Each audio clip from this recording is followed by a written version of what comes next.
Hello and welcome dear students. आज हम solve करने वाले हैं क्लास 8 का जो टर्म सेकंड 2023 की सोशल साइंस पेपर सीरीज़ की भी रहेगी। और जैसे आपको पहले पता है मैक्सिमम मार्क्स 40 और टाइम जो है 2.5 आवर्स। जब हम बात करते हैं जनरल इंस्ट्रक्शंस की जो आपने पढ़ी होंगी, तो पहले के लिखा है the question paper is divided into 4 sections A, B, C and D and there are 24 questions. दूसरा है कि questions from serial number 1 to 10 in section A are multiple choice questions carry 1 mark. जैसे कि आपको पता है तो ये वाले सारे जो 1 10 होंगे मल्टीपल चॉइस होंगे। इसके बाद है थर्ड जो है कि question number 11 16 in section B carry 2 marks, attempt any 4, तो आपको 4 करने होंगे इसमें। और चौथा है कि question number 17 to 22 in section C carry 3 marks, attempt any 4, तो आपको इसमें भी 4 करने हैं। और लास्ट है question number 23 and 24 in section D carry 5 marks, यानी लॉन्ग आंसर होंगे इस क्वेश्चन, तो वहाँ पे आपको और इंटरनल चॉइस दी होगी। तो जल्दी से हम जाते हैं पहले सेक्शन A की तरफ। यहाँ देखिए क्वेश्चन पहला है digest was the president of constituent assembly. आपको पता है डॉक्टर राजेंद्र प्रसाद इसका आंसर आएगा। और दूसरा है papier mache is the craft digest to form beautiful articles. Kashmir से रिलेटेड है तो पेपर इसका आंसर आएगा, यानी पेपर माशी। इसके बाद तीसरा है the quality of condition of responding to certain social stimuli in a sensitive manner is called sensitisation. यहाँ पे आपका आंसर रहेगा। क्वेश्चन है इन अक्टूबर 1952 द मुला went to hunger strike demanding the formation of, तो किस स्टेट की बात की? आंध्रा की उसने बात की। इसके बाद है in Japan life expectancy is very high because of, तो आंसर रहेगा लो डेथ रेट्स। इसके बाद है when Jammu and Kashmir industries limited a public sector undertaking came into existence 1963, answer रहेगा आपका। इसके बाद है नेक्स्ट बाय वहदत-ए-दीन मौलाना आज़ाद मेंट, तो उसने क्या कहा? वननेस या essential oneness of all religions, हर एक रिलीजन की वननेस यानी इकट्ठे होकर उसने बात की। और 8th क्वेश्चन है the full form of NCLP is national child labour project, पहला वाला आंसर रहेगा। इसके बाद है 9th इन शालिस्टम the harvest of rice crop was directly supplied from the field to the godowns of, किसका? तो विलेज हेडमैन इसका आंसर रहेगा। तो 10th क्वेश्चन है तो मैच द फॉलोइंग आपको करना है कॉलम ए को कॉलम बी के साथ। तो यहाँ पे अगर हम देखेंगे ट्रीटी खुली, इसके बाद है एग्रेरियन, तो हम पहले इसको देखते हैं। ट्रीटी को क्या आएगा? तो यहाँ पे ट्रीटी आपको पता है फॉर्मल एग्रीमेंट बिटवीन 2 और मोर स्टेट्स। खुली आपको पता है person hired for carriage of goods. Agrarian का पता है related to cultivation of land और रेगुलेशन, तो लास्ट वाला rule made and maintained by authority. अब यहाँ पे हमें देखना है, हमें चूज़ करें। इसका आंसर ये रहेगा बी पार्ट, जिसमें आता है 1B 2C 3A और 4D, ये वाला आंसर रहेगा यहाँ पे। इसके बाद हम सेक्शन B पे पहुँच चुके हैं। अब यहाँ पे हम देखेंगे पहला है question what economic impact did first world war have on India. जैसे आपको पता ही होगा, आपने पढ़ा ही होगा बुक में कि जब फर्स्ट वर्ल्ड वॉर हुआ, एक तो वहाँ पे जो जंग के जो अखराजात थे तो ब्रिटिश जो हुकूमत थी इंडियन उस पर टैक्स लगाने शुरू कर दिए, तो कॉमन पीपल पे वो बर्डन आ गया। दूसरा जो जब जंग स्टार्ट हुआ तो खर्चे ज़्यादा बढ़ गए और आम लोगों पे उसका भी असर पड़ा, तो महंगाई ज़्यादा बढ़ गई। और एक यहाँ पे फ़ायदा हुआ कि जो लोकल इंडस्ट्रीज थी, चाहे जूट की जो लोकल क्लॉथ था, उनकी डिमांड बढ़ गई। तो इस दरमियान इस टाइम में जो लोकल जो फैक्ट्रीज़ थी इंडिया की, तो उनको थोड़ा ग्रोथ मिली, क्योंकि उनकी जो लोकल चीज़ें मैन्युफैक्चर होती थी उनकी डिमांड बढ़ गई। इसके बाद क्वेश्चन 12 है had you been involve in Indian national movement what would have been your preferred method of struggle. तो आपको पता है इंडियन नेशनल मूवमेंट, तो यहाँ पे अगर हम बात करेंगे जो मेन, ये सब्जेक्टिव भी है, आपका पर्सनल आंसर भी रह सकता है, लेकिन जो मेन यहाँ पे आंसर रहेगा तो जो नॉन वायलेंस और जो वहाँ पे सिविल डिसओबीडियंस का फार्मूला गांधी ने अपनाया था, तो वो बेहतरीन एक फार्मूला था नेशनल मूवमेंट को आगे ले जाने के लिए। तो मोस्ट ऑफ द टाइम यही एक यहाँ पे आंसर हो सकता है। इसके बाद जो नेक्स्ट क्वेश्चन है 13 in your opinion what did B.R. Ambedkar want to achieve through the temple entry movement. आपको पता है B.R. अम्बेडकर जो था वो अपने बचपन से ही इस कास्ट सिस्टम का शिकार था। उसको जो हाई कास्ट थे इंडियन सोसाइटी में, उनके जो टैप्स थे, पॉन्ड्स थे वगैरह, उनसे जाने से रोका गया था। तो उसको इस जहन में ये बहुत था कि इसको मुझे ख़त्म करना। जब वो USA से अपनी एजुकेशन कंप्लीट करके आया तो उसने बहुत लिखा कास्ट पर, और टेम्पल एंट्री भी उसी मूवमेंट का वो एक्सपोज करना चाहता था, जो कास्ट सिस्टम जो एक्सप्लॉयटेशन होता है within the Indian society, higher caste जो कहते हैं लोअर कास्ट के साथ, तो उसको एक्सपोज करने के लिए उसने टेम्पल एंट्री मूवमेंट का आगाज़ किया था। इसके बाद 14 जो क्वेश्चन है do you think some people feel socially excluded justify your way, आपको जस्टिफाई करनी है। तो सोशली एक्सक्लूड किन को हम कहते हैं कि ऐसे भी कुछ लोग हैं जिनके पास इनकम कम होते हैं, गरीब होते हैं, तो वो भी सोशली एक्सक्लूड हो जाते हैं, स्लम्स में रहते हैं। फिर दूसरा ये कि उनके पास एजुकेशन नहीं होती, कम एजुकेशन होती है, कम लिखे पढ़े होते हैं, वो लोग भी सोशल एक्सक्लूड हो जाते हैं। इसी तरह दूसरी चीज़ें इकोनॉमिक साइड में होते हैं हम, तो ये आपको जस्टिफाई करनी है, क्योंकि वो फिर अलग थलग रह जाते हैं और उनके जो रहने रहने का ढंग जो होता है तो वो अलग बन जाता है, तो वो एक किस्म से अलहदा हो जाते हैं। तो वो आपको ये क्वेश्चन में लिखना था। क्वेश्चन नंबर 15 की बात करें, what is meant by human migration. तो ह्यूमन माइग्रेशन आपको कंसेप्ट क्लियर होगा। जैसे कि अगर हम बात करें यहाँ पे भी जो बाहर स्टेट से लोग आते हैं काम के सिलसिले में, मजदूरी के सिलसिले में, तो उसको ह्यूमन माइग्रेशन कहते हैं। यानी वो अपनी जगह छोड़ के जहाँ पे वो जन्म लिया होता है उन्होंने, जो आप उनके अपना एक टाउन विलेज होता है, तो वहाँ उसको छोड़ के दूसरी जगहों पे दूसरे स्टेट्स में जाते हैं काम के सिलसिले में, मजदूरी के सिलसिले में, तो उसको ह्यूमन माइग्रेशन कहा जाता है। ये आपको लिखना था वहाँ पे। और question number 16, why people are considered as resources.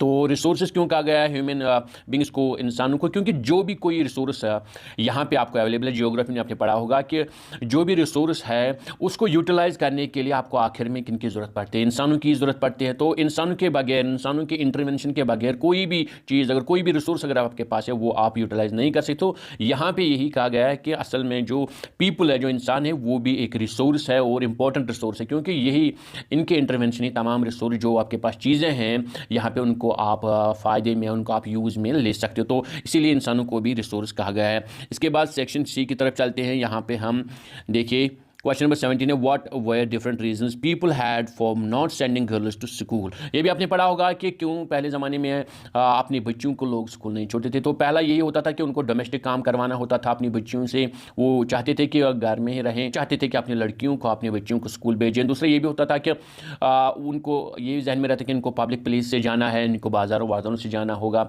School तक, तो वो भी एक हिंड्रेंस रहती है। और तीसरा ये कि उनको लगता था कि स्कूल जो है वो लड़कियों को घर से दूर ले जा रहा है, वो भी एक उनके जहन में रहता लोगों। Question number 18, how did Jyotirao Phule justify the criticism of caste inequality in society. तो जो फूले थी, ज्योतिराव फूले, आपको पता ही होगा, उसने एक वहाँ पे क्रिटिसिज्म किया हाई कास्ट जो ब्राह्मण्स थे। तो क्योंकि ब्राह्मण्स बोलते कि हम आर्यन्स हैं, इसलिए हम यहाँ पे हमारी कास्ट अपर कास्ट है, तो लोअर कास्ट लोगों को वो जिसको अनटचेबल भी कहते हैं। लेकिन ज्योतिराव फूले ने एक वहाँ पे एक क्रिटिसिज्म किया, क्योंकि उसने कहा कि जो आर्यन्स थे वो फॉरेनर्स थे, उन्होंने हमला किया हिंदुस्तान के जो असली लोग थे उन पे जबर जुल्म करके उनकी ज़मीन खाई। तो अगर ब्राह्मण्स ये कहते हैं कि हम आर्यनस हैं, तो वो फॉरेनर्स, उनका कोई हक नहीं बनता हिंदुस्तान के लोगों पे।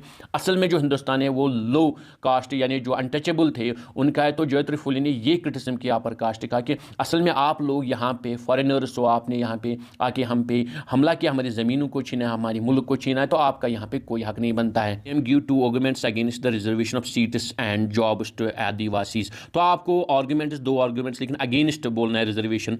तो यहाँ पे आपको पता है कि आपने पढ़ा भी होगा कि बहुत से जो लूप होल्स रहे हैं रिजर्वेशन में, अगर हम बात करेंगे तो उनमें से दो आर्गुमेंट्स आपको यहाँ लिखने थे कि इसमें और एक सोसाइटी बन जाए और एक कास्ट सिस्टम बन जाता है। रिजर्वेशन का मतलब था कि जो आदिवासी लोग हैं ये एक पिछड़े हुए तबके से, इनको आगे लाना है, मेन स्ट्रीम करना है। लेकिन इस रिजर्वेशन से क्या हो रहा है कि दिन ब दिन और एक नई कास्ट बन के उभर के आ रही है, जो कि लूप होल्स हैं रिजर्वेशन सिस्टम में, वो आपको यहाँ पे मेंशन करना था कि और सेग्रीगेशन हो रहा है हमारी सोसाइटी में due to this loopholes. इन इसको या तो अमेंड करने की ज़रूरत है या कहीं कहीं पे बिल्कुल चेंज करने की ज़रूरत है, तो वो आप लिख सकते थे। यहाँ पे क्वेश्चन नंबर 20 की बात करेंगे, how was politics of radicals with in the Congress different from that of moderators. तो रेडिकल्स आपको पता है कि कांग्रेस के अंदर कुछ ऐसे थे जो आपको पता है मॉडरेटर्स थे लेकिन एक्सट्रीमिस्ट भी थे। जो रेडिकल्स उनको कहा जाता है कि वो नहीं चाहते थे कि हम बार बार ब्रिटिश के सामने जाएं, गिड़गिड़ाएं उनके सामने। वो कहते थे हमें स्वराज चाहिए, हमें अपनी हुकूमत चाहिए, और हम बातचीत वगैरह में उनका ज़्यादा जोर नहीं था। वो वायलेंस पे ज़्यादा वहाँ पे कभी कभी वहाँ पे उस पर फोकस करते थे कि हमें हर बार ब्रिटिशर्स के सामने घुटने नहीं टेकने हैं, हमें लड़के उनसे अपना हक हासिल करना है। जो कि मॉडरेट्स थे वो बातचीत के थ्रू वहाँ पे ब्रिटिशर्स के साथ बात करना चाहते थे, और within the British empire वो स्वराज चाहते थे। लेकिन रेडिकल्स बिल्कुल इसके खिलाफ और मनफी सोचते थे। इसके बाद क्वेश्चन नंबर 21 जो है, suppose water supply in your area is not adequate, suggest two ways how it can be improve. तो आपके इलाके में वाटर सप्लाई ठीक नहीं है, तो एडिकेट नहीं है, बराबर नहीं है हर एक घर को, तो क्या करना चाहिए? आपका पर्सनल आंसर रह सकता है वहाँ पे। अगर जनरल की बात करेंगे तो आपको एडमिनिस्ट्रेशन के साथ वहाँ पे ये मसला उठाना है, और लोकली भी आप इसमें हेल्प कर सकते हैं। पर्सनल आपका आंसर रह सकता है। क्वेश्चन नंबर 22 जो है, suggest how ever growing young population of India can be converted into developed human resource. जैसे आपको पता है कि हिंदुस्तान की अगर बात करेंगे तो अगर एशिया की बात करें, चाइना के बाद हिंदुस्तान में सबसे ज़्यादा जो यंग जो रिसोर्स है लोगों का जो है, तो उसको कैसे यहाँ पे कहा गया डेवलप्ड ह्यूमन रिसोर्स, तो उसको यहाँ पे टेक बेस्ड जो है उनके लिए तालीम तरबियत एजुकेशन और उसके साथ स्किल ओरिएंटेड होनी चाहिए एजुकेशन उनके लिए, तब जाके ये एक डेवलप्ड ह्यूमन रिसोर्स बन सकता है। जो कि आपने पहले ही पढ़ा है कि ह्यूमन जो होते हैं वो इन इट सेल्फ रिसोर्स होते हैं, लेकिन जब उनके पास स्किल आ जाती है तो उससे वो बिल्कुल एक ह्यूमन रिसोर्स बन जाते हैं जिनकी आउटसोर्सिंग की जा सकती है, जिनसे काम लिया जा सकता है। और इंडिया की बात करेंगे तो इसके पास दुनिया में सबसे ज़्यादा यंग पॉपुलेशन है, सबसे ज़्यादा एक ऐसी रिसोर्स है जिसको वो यूटिलाइज़ कर सकता है, बशर्ते कि उनके पास स्किल हो, उनके पास कुछ करने के लिए वो स्किल हो जो आगे चल के अपने मुल्क के लिए उसको फ़ायदा दे सकते हैं। आगे बात करेंगे सेक्शन डी की तरफ। 23 क्वेश्चन है, discuss some of the major post independence developments that occurred in Jammu and Kashmir. तो आज़ादी के बाद पोस्ट इंडिपेंडेंस क्या हुआ जम्मू एंड कश्मीर में, तो पहले आपको पता है यहाँ महाराजा हुआ करता था, जो आपने एक बुक में भी पढ़ा होगा। लेकिन जब इंडिपेंडेंस के बाद 1947 के बाद क्या हुआ कि एक्सेशन हुआ जम्मू एंड कश्मीर का, तो यहाँ पे फिर इलेक्टेड हुकूमत आई under the leadership of Sheikh Abdullah. उसके बाद यहाँ पे कुछ कानून भी बदले जिसमें लैंड टू टिलर का मिला, यानी जिसने जो ज़मीन को बोता था, जो उसको ज़मीन के साथ उसको ज़मीन मिली, तो और भी चेंजेस आई, इकोनॉमिक डेवलपमेंट वगैरह हुई। तो ये पोस्ट इंडिपेंडेंस के बाद ये चीज़ें हुई जो आपने पढ़ी होगी बुक में, वो आपको लिखना था। इसके बाद और पार्ट इसका आया था, how was the economic development of India visualised in early decades after independence. तो इंडिपेंडेंस के बाद जो अर्ली डेकेड्स थे तो उन सालों में क्या हुआ, तो इंडिया ने क्या किया, मिक्सड इकोनॉमी आपको पता है, जिसमें सोशलिज्म का भी ख्याल रखा, तो स्टेट का भी वहाँ पे रोल रहा, वहाँ पे कैपिटलिज्म का भी कंसेप्ट था, मिक्सड इकोनॉमी उसी को बोलते हैं। तो इंडिया ने ये कहा कि स्टेट भी अपना कुछ काम करेगी आगे ले जाने में इकोनॉमी को, उसके साथ प्राइवेट प्लेयर जो है, प्राइवेट वहाँ पे प्लेयर जो है, प्राइवेट फर्म्स वगैरह कंपनीज, उनको भी मौका दिया ताकि जो इकोनॉमी है मुल्क की वो धीरे धीरे आगे बढ़े। इसके बाद क्वेश्चन नंबर 24 जो है, how was environment treated earlier, पहले एनवायरनमेंट के साथ क्या किया जाता था, कैसे देखा जाए, and what has been change in perception explain. तो इसको एक्सप्लेन करना था आपको। तो अगर आपने ये क्वेश्चन पढ़ा होगा कि पहले जो लोग थे तो वहाँ पे एनवायरनमेंट को ज़्यादा ख्याल रखते थे, वहाँ पे कंपटीशन नहीं था, ज़्यादा फैक्ट्रीज वगैरह ऑटोमोबाइल्स नहीं थी, तो लोग अपने एनवायरनमेंट का ख्याल रखते, क्योंकि अपने एनवायरनमेंट से ही वो अपनी ज़िंदगी की जो ज़रूरियात थी वो हासिल करें। लेकिन आज के दौर में क्या हुआ, जो ओवर कंपटीशन हर जगह हुआ है, फैक्ट्रीज़ का जाल हर जगह हुआ है, ऑटोमोबाइल्स की तो बात ही मत कीजिए। तो इससे क्या हुआ है कि एनवायरनमेंट की आप किसी को ना तो फिक्र है, और नतीजा ये हो रहा है कि हर जगह से पोल्यूशन हो रहा है, और उसका एक बड़ा ये भी नुकसान हो कि ग्लोबल वार्मिंग हो रही है, ग्लेशियर्स मेल्ट हो रहे हैं। तो ये एक मसला आ रहा है आज के प्रेजेंट वर्ल्ड में, ये आपको लिखना था। इसके बाद और क्वेश्चन जो लास्ट वाला था, अगर आपने ये नहीं करना था 24, तो और इसका था, locate the following regions with low population concentration on a blank map of the world given below and state why each of these are sparsely populated। sparsely यानी बहुत कम लोग वहाँ पे रह रहे हैं। आप किन को, आपको एक तो सहारा डेजर्ट आपको इस वर्ल्ड मैप पे जो ब्लैक है इसको दिखाना था, दूसरा पोलर रीजन ऑफ कनाडा और थार डेजर्ट। जैसे मैंने यहाँ पे दिखाया, यहाँ पे आपको पता है थोड़ा सा, आप सहारा डेजर्ट दिखा सकते हैं, यहाँ पे इंडिया में ये थार डेजर्ट यहाँ पे दिखा सकते थे। और यहाँ पे अगर बात करेंगे कनाडा की, जो पोलर रीजन ऑफ कनाडा है, तो ये तीन आप पहले दिखाना था। और फिर यहाँ पे क्वेश्चन है, स्टेट वाई दीज और स्पार्सली पॉपुलेटेड। स्पार्सली आपको किसको बोलते हैं, बहुत कम लोग बसते हैं। आपको पता है अब यहाँ पे लोग क्यों कम बसते हैं, क्यों रहते हैं, तो डेजर्ट की आप पोलर रीजन की बात करेंगे, तीनों में ये क्या होता है कि जो ह्यूमन एग्जिस्टेंस के लिए, रहने के लिए जो चीज़ें, जो एनवायरनमेंट ज़रूरत है, वो तीनों, ना तो सहारा डेजर्ट, ना पोलर रीजन ऑफ कनाडा, ना थार डेजर्ट में अवेलेबल है।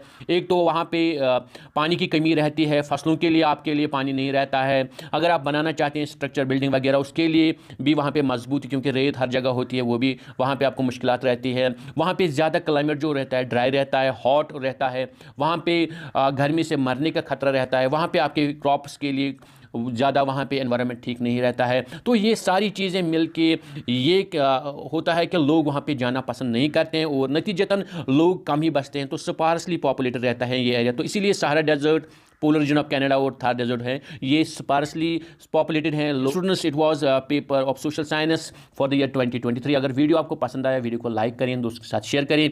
ऐसे ही इन्फॉर्मेटिव और एजुकेशनल वीडियोस पाने के लिए चैनल को ज़रूर सब्सक्राइब करें।